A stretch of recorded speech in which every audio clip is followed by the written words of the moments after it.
الله رب العالمين والصلاة والسلام على سيد المرسلين أما بعد فأعوذ بالله من الشيطان الرجيم بسم الله الرحمن الرحيم الصلاة والسلام عليك يا رسول الله وعلى آلك وأصحابك يا حبيب الله الصلاة والسلام عليك يا نبي الله وعلى آلك وأصحابك يا نور الله زما اوریدونکو او خطونکو رونو نن بیا یو ځل د شعبان المعظم فضیلت اوریدا د پاره مونږه تاسو ته حاضر یو. ما عزتمندو د دې میاشتې بشماره برکتونه دي، فضایل دي، برکات دي. حضرت سیدتنا ام سلمہ رضی الله تعالی عنها فرمایي وای په کل کال کې با مدینه جانان صلی الله علیه و آله وسلم زیات روزه یو د رمضان چې فرض دي او بیا به محبوب کریم صلی الله علیه و آله وسلم د شعبان روزه زیات ساتله.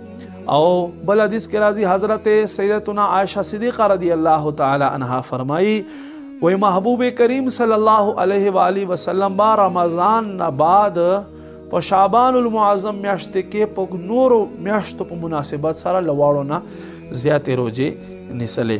هغه وجه څه دی؟ هغه وجه دا دی ما عزتمندو چې په دې میاشت کې الله په حضور باندې د بندگانو عمل نامې پیش کیږي. بے کریم نے مونږ ته عمل توفیق نصیب کی. وما علینا الا البلاغ.